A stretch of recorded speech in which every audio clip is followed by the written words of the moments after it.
হঠাৎ এক যুবক আমাকে ফোন দিয়েছে গত রাত্রে। আমি যখন প্রায় মেবি ওই সময় রাত 11টা বাজে, এক যুবক ফোন দিয়েছে আমাকে। ফোন দিয়ে যুবক কান্নাকাটি শুরু করে দিয়েছে। আমি আশ্চর্য হয়ে গেলাম যে কি হয়েছে তার। আমি আশ্চর্য হয়ে তাকে জিজ্ঞেস করলাম, কি হয়েছে আপনার, এনি প্রবলেম?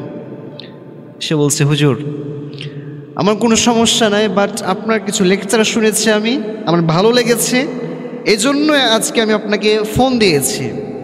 আমি বললাম, গুড, ভেরি গুড। এরপরে ওই যুবক আবার কান্না শুরু করে দিয়েছে। আমি বললাম, এরপরে কান্না করছেন কেন, কি হয়েছে আপনার?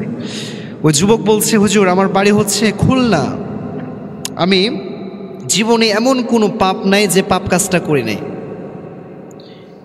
জেনা থেকে শুরু করে সব করেছি আমি, মদ খেয়েছি, গাঁজা খেয়েছি, ইয়াবা সেবন করেছি, ইভেন অনেক মেয়ের সাথে ফিজিক্যালি সম্পর্ক করেছি। নাউজুবিল্লাহ পড়েন।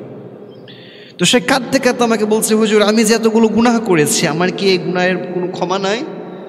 আমি বললাম, যুবক শুনো, তুমি যে তোমার ভুলগুলো বুঝতে পেরেছো, তুমি যে বুঝতে পেরেছো যে তুমি যে পথে ছিলা সে পথটা রাইট না, সে পথটা হচ্ছে রং, ব্যাস এটাই হচ্ছে তোমার জীবনের সবচাইতে বড় পাওয়া। যুবক ভাইরা ঠিক কেন বলেন?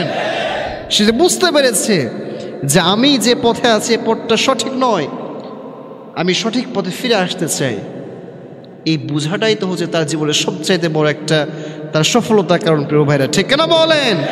আমি বললাম, যুবক টেনশনের কোনো কারণ নেই, হতাশার কোনো কারণ নেই। আল্লাহ তাআলা হচ্ছেন রহমান, আল্লাহ তাআলা হচ্ছেন রাহিম, আল্লাহ তাআলা হচ্ছেন গফুর। আল্লাহ তাআলার ভান্ডারে কোনো কিছুর অভাব নাই। যুবক ভাইরা ঠিক কেন বলেন? আমি বললাম, যুবক তুমি যায় নামাজটা বিছিয়ে 2 রাকাত নামাজ পড়বা, নামাজ পড়ে আল্লাহ তাআলার কাছে হাত তুলে 2 ফোঁটা চোখের পানি ফেলে দিয়ে বলবা, আল্লাহ আমি জীবনে অনেক ভুল করেছি, অন্যায় করেছি আল্লাহ, বাট সব না বুঝে করেছি আল্লাহ। আল্লাহ আমি নেক্সট টাইম আমার জীবনটাকে এমনভাবে পরিচালনা করতে চাই যেইভাবে পরিচালনা করলে আপনি খুশি হন, আপনার নবীজি খুশি হয়, এমনভাবে আমি আমার লাইফটাকে পরিচালনা করতে চাই। এবং আমি আপনাকে কথা দিচ্ছি আল্লাহ আমি নেক্সট টাইম এই ধরনের কোনো গুনাহগুলো করব না। দেখবেন এইরকম করে আপনার জীবনের গুনাহগুলো স্বীকার দেওয়ার পরে, মাফ চাওয়ার পরে, মাফ চাইতে দেরি হবে, আপনার জীবনের সব গুনাহগুলো মাফ করে দেবেন একজন। সব আওয়াজ দিয়ে বলেন তো তিনি কে? এই জন্য যুবক ভাই টেনশনের কোনো কারণ নেই, ডিপ্রেশনের কোনো কারণ নেই, হতাশার কোনো কারণ নেই। জীবনে ভুল হয়েছে, অন্যায় হয়েছে, পাপ হয়েছে, কয়টা রিলেশন করেছো তুমি, কয়টা হারাম সম্পর্কে তুমি জড়িত হয়েছ, কত মদ খেয়েছো, কত সিগারেট খেয়েছো, কত বাজে বাজে কাজ করেছো। নো প্রবলেম, ফিরে আসো, come back to your lord, ফিরে আসো তুমি তোমার রবের দিকে।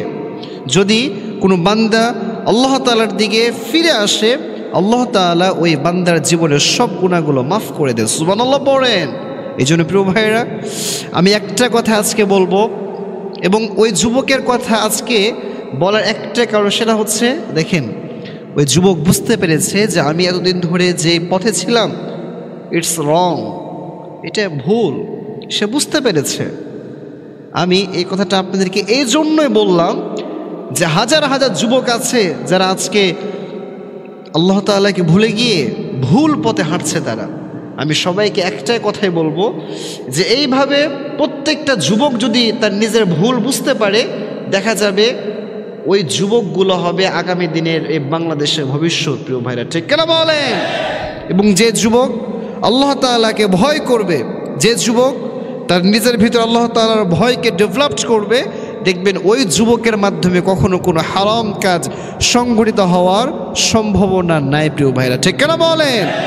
এই জন্য আল্লাহ তাআলা প্রত্যেকটা যুবককে দ্বীনের পথে, আল্লাহ তাআলার পথে ফিরে আসার তৌফিক দান করুন। ইভেন প্রত্যেকটা যুবককে 5 ওয়াক্ত নামাজি হওয়ার তৌফিক দান করুন। সবাই পড়ছি আমিন।